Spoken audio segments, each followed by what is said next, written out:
Good morning, students. I hope you all are fine. Today I am going to discuss about some genetic disorder that is hemophilia.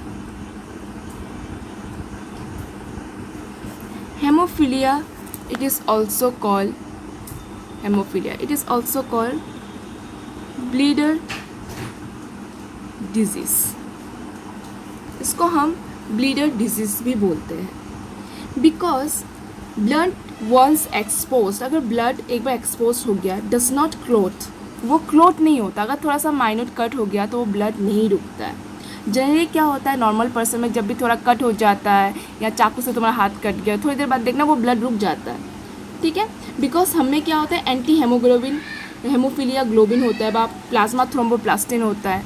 लेकिन patient में क्या होता है, जो haemophilia patient होते हैं उसमें ये anti haemophilia globin plasma thromboplastin नहीं होता है, ये प्रोटीन्स नहीं होते. दैट्स वाई उनके जो ब्लड है वो क्लोट नहीं होते हैं.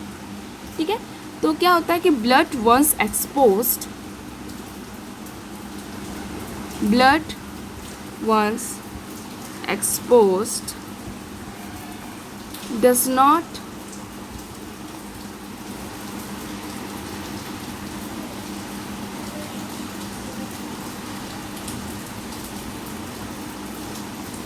blood once exposed does not clot due to the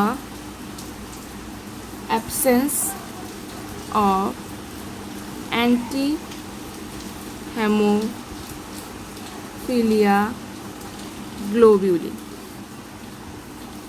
ठीक है, जब ये वाला एंटी हेमोफिलिया ग्लोबिन अगर प्रेजेंट नहीं है तो उसको हम बोलते हैं हेमोफिलिया ए. फिलिया ए. अगर due to the absence of plasma thromboplastin, तब क्या होगा उस पर्सन को, अगर उसके पास ये प्लाज्मा थ्रोम्बोप्लास्टिन नहीं है तो वो पर्सन सफरिंग होगा हेमोफिलिया बी से. Hemophilia B.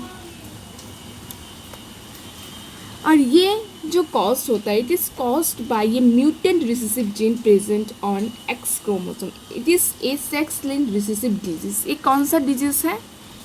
It is a sex linked recessive disease. ये एक sex linked recessive disease है. It is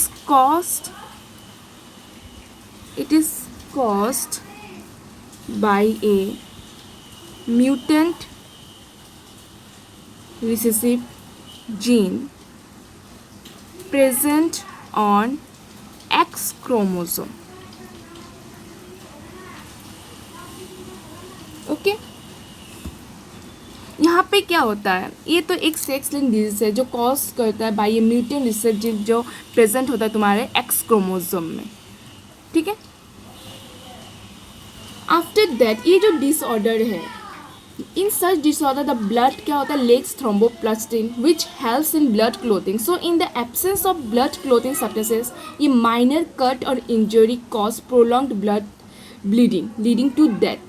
ठीक है, अगर थ्रोम्बोप्लास्टिन हमारे बॉडी में अगर वो नहीं होगा, ब्लड क्लोथिंग नहीं होगा, ज़्यादा ब्लड अगर ज़्यादा फ्लो हो गया तो वो इंसान क्या होगा, मर भी सकता है इस केस में. ठीक है, यहाँ पर एक प्रोटीन है, जैसे सिंगल प्रोटीन होता है ना, वो is a part of cascade protein. ठीक है, कैस्केड प्रोटीन जो होता है वो involve in the clothing of blood. जब ये कैस्केड प्रोटीन अफेक्टेड होगा तो वो प्रोटीन फॉर्मेशंस तो नहीं कर पाएगा. जब प्रोटीन फॉर्मेशंस नहीं होगा तो हमारा ब्लड जो है वो क्लोथ नहीं हो पाएगा, और जब ब्लड क्लोथिंग नहीं होगा तो ब्लड एक्सेसिव फ्लो होगा, तो जिसके वजह से डेथ हो ही सकता है. ठीक है, हमारे में जो प्रोटीन है, जैसे अगर एंटी हेमोफिलिया ग्लोबिन की अगर कमी हुई तो उसको हेमोफिलिया ए हो सकता है. अगर उसके पास ये थ्रोम्बोप्लास्टिन नहीं हुआ तो उसको हेमोफिलिया बी हो सकता है. अभी haemophilia A is caused due to the non formation of blood clothing factor 8. Haemophilia A जो है is caused due to non formation of blood clotting factor that is 8। और इसको हम बोलते हैं हेमोफिलिया ए को इज ऑल्सो क्लासिक हेमोफिलिया। ठीक है, इसको क्लासिक हेमोफिलिया भी बोला जा सकता है। हेमोफिलिया के दो टाइप होते हैं, हेमोफिलिया ए और हेमोफिलिया बी। हेमोफिलिया ए कब होगा? जब उसके पास ये ब्लड क्लोथिंग फैक्टर 8 नहीं होगा, जब उसके पास एंटी हेमोफिलिया ग्लोबिन नहीं होगा। और हेमोफिलिया बी कब होगा?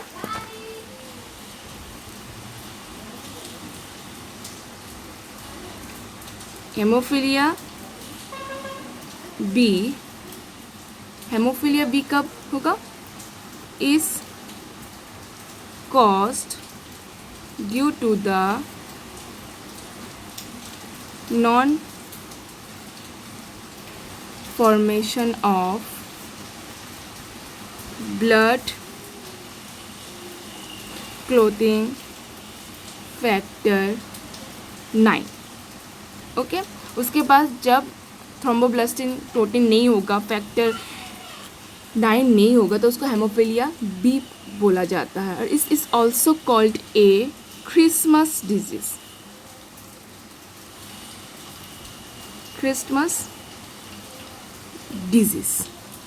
बिकॉज ये जो है it was first seen in Stephen Christmas, that's why इसका नाम दिया गया है Christmas disease. Because it was first seen in Stephen Christmas, इसलिए हम इसको हेमोफिलिया बी को क्रिसमस डिजीज भी बोल सकते हैं।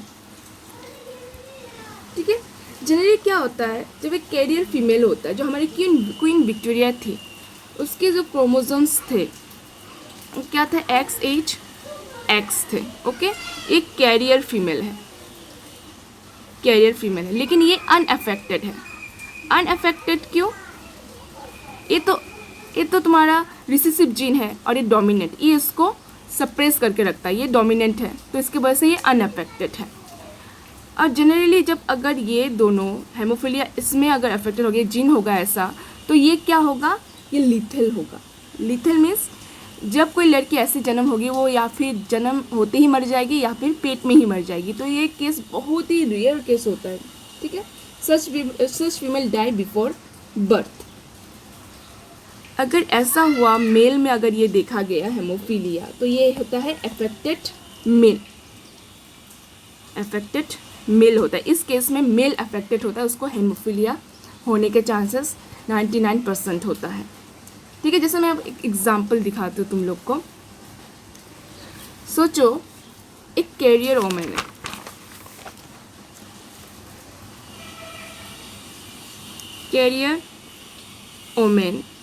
ठीक है, क्रॉस विथ हेमोफिलिया मेल। हमें जेहेतु पता है जो कैरियर फीमेल है उसका जीन ये हो गया तुम्हारा हेमोफिलिया मेल। जब इनमें क्रॉस होंगे तो इनके gametes XH X XH Y, जो इनके प्रोजेनी आएंगे ऑफस्प्रिंग, वो कौन कौन से आएंगे?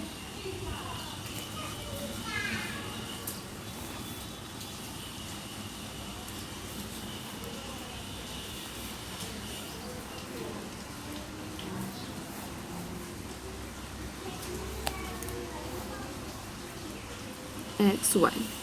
ये जो केस हो गया, इसमें क्या हो गया? ये एक हेमोफिलिक गर्ल है, अगर इसने जन्म लिया, ठीक है, सच फीमेल डाई बिफोर बर्थ। कभी कभी जन्म लेते ही मर जाएगी, कभी कभी पेट में ही उसका डेथ हो जाता है, ऐसा केस होता है। ये हो गया तुम्हारा अफेक्टेड मेल, जो हेमोफिलिक मेल है, फिलिक मेल होता है।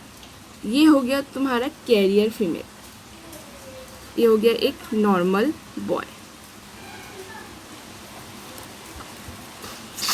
ओके,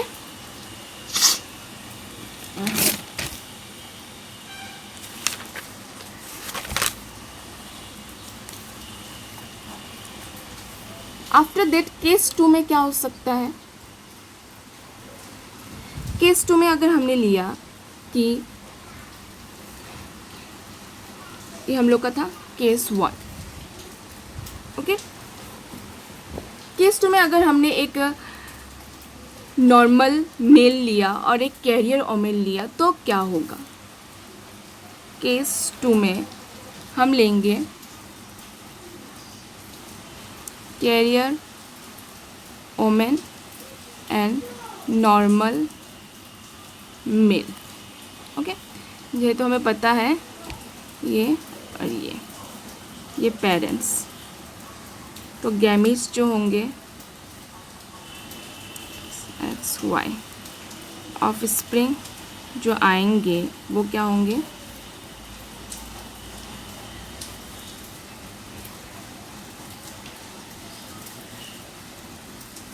तो इसमें से ये हो गया तुम्हारा कैरियर फीमेल, हेमोफिलिक मेल, ये हो गया नॉर्मल गर्ल जो नॉर्मल है, और ये हो गया नॉर्मल बॉय। हमने देख लिया केस 1 और केस 2 में क्या क्या ऑफस्प्रिंग, कैसे कैसे ऑफस्प्रिंग आ सकते हैं। यहाँ पे हमें एक ही हेमोफिलिक मेल मिला जो अफेक्टेड है, और एक कैरियर मिला, और एक नॉर्मल गर्ल और एक नॉर्मल बॉय मिला, ठीक है। तो ये हम लोग का हो गया हेमोफीलिया, जो कि ब्लीडर डिजीज़ है, जिसको हम रॉयल डिजीज़ भी कहते हैं, जिसको हम क्या बोलते हैं? क्रिसमस डिजीज़ भी बोलते हैं। ये डिजीज़ क्यों होता है? एक्सेसिव ब्लीडिंग के कारण होता है। अगर कहीं पे माइनर कट हो गया तो एक्सेसिव ब्लीडिंग होता है, तो क्लोथिंग नहीं होता। क्लोथिंग कब होगा? जब हमारे पास प्रोटीन होंगे। कौन कौन से? एंटी हेमोफिलिया ग्लोबिन अगर हुआ तो हम लोग में क्या होता है? ब्लड क्लॉटिंग रुक जाता है। या फिर अगर थ्रोम्बोप्लास्टिन भी है तब भी तुम्हारा ये जो हेमोफिलिया है वो नहीं हो सकता। लेकिन जब ये दोनों प्रोटीन नहीं होंगे तो, या फिर अगर तुम्हारे पास एंटी हेमोफिलिया ग्लोबिन नहीं है तो तुम्हें हेमोफिलिया ए हो सकता है, और अगर तुम्हारे पास एंटी हेमोफिलियन बी नहीं है तो तुम्हें क्या हो सकता है? थ्रोम्बोप्लास्ट, मतलब हेमोफिलिया। अगर तुम्हारे पास प्लाज्मा थ्रोम्बोप्लास्टिन नहीं है तो तुम्हें हेमोफिलिया बी हो सकता है। हेमोफिलिया बी को हम क्या बोलते हैं? उसको हम क्रिसमस डिजीज़ भी बोलते हैं। और क्रिसमस डिजीज़ क्यों बोलते हैं? क्योंकि पहली बार इस एक पेशेंट में देखा गया था जिसका नाम था स्टेफन क्रिसमस, उसके हिसाब से उसका नाम क्रिसमस दिया गया है हेमोफिलिया बी को, और हेमोफिलिया ए को हम क्लासिक डिजीज़ बोलते हैं, ओके। तो इसमें और ऐसा कुछ नहीं है, बस इतना ही। आफ्टर दैट हम जो पढ़ेंगे वो हो गया कलर ब्लाइंडनेस। अब कलर ब्लाइंडनेस कैसे होता है? ये भी सेक्स लिंक्ड रिसेसिव डिजीज है। It is related to sex chromosome, okay.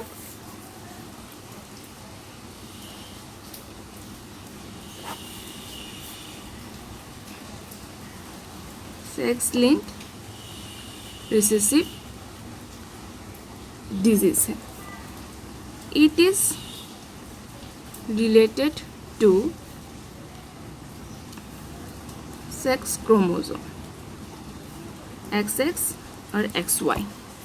इसमें क्या होता है? जो हमारा आइस होता है वो फेल हो जाता है to distinguish between red and green colour. Red और ग्रीन कलर को वो पहचान नहीं पाता। आइस फेल टू डिस्टिंग्विश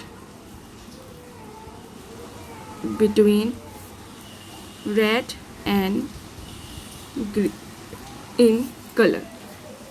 और this defect is due to the, क्या होता है? Mutation in certain gene present on X chromosome. Due to mutations होता है, ठीक है। This defect is due to mutation means sudden change in gene in certain gene present on X chromosome, okay. यहाँ पर फिर मैं तुम लोग को एक लूँगी केस 1 केस 2 के हिसाब से, जब समझाऊंगी समझ में आ जाएगा। यहाँ पर भी फीमेल जो होती है लेस अफेक्टेड होती है, ठीक है। मेल ज़्यादा अफेक्ट होता है। अगर XC है और XC होगा तभी जाके ये डिजीज़ उसे हो सकता है, राइट।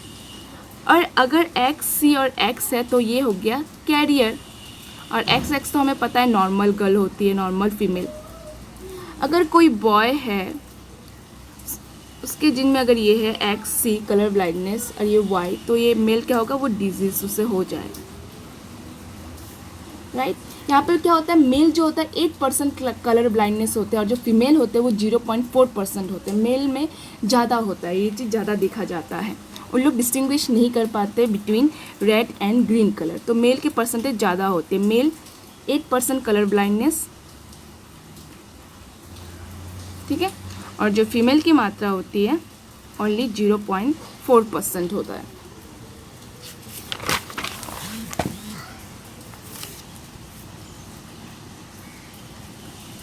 तो केस 1 में क्या होगा, कैरियर ओमेन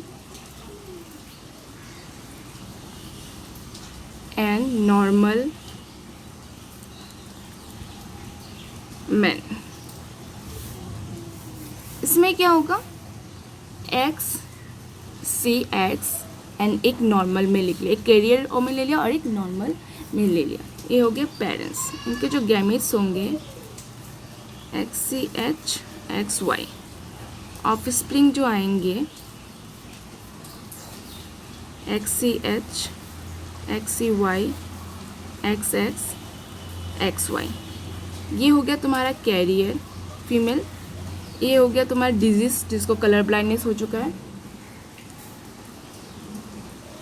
एक नॉर्मल गर्ल होगा और एक नॉर्मल बॉय होगा, ठीक है। अब केस 2 में हमने अगर एक कलर ब्लाइंडनेस ओमेन लिया तो क्या होगा,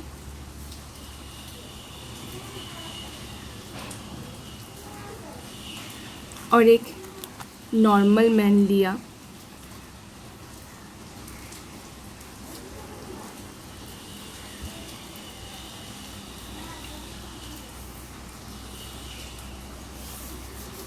तो यहाँ पे क्या होगा, XC XC XY। ये हो गया पेरेंट्स, जो गैमेट्स होंगे XC XY। ऑफस्प्रिंग जो आएंगे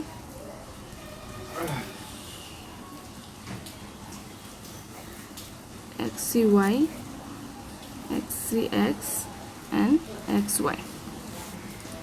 तो ये हो गया तुम्हारा कैरियर ओमेन। ये हो गया तुम्हारा डिजीज़ वाला मेल जिसको ये हो चुका है हेमोफीलिया, सॉरी कलर ब्लाइंडनेस। ये हो गया तुम्हारा कैरियर फीमेल और ये हो गया तुम्हारा नॉर्मल मेल। नहीं, ये हो गया तुम्हारा disease XCY, colour blindness disease, suffering from colour blindness disease. तो हमें यहाँ पे क्या मिल गया, 2 कैरियर और 2 डिजीज मेल।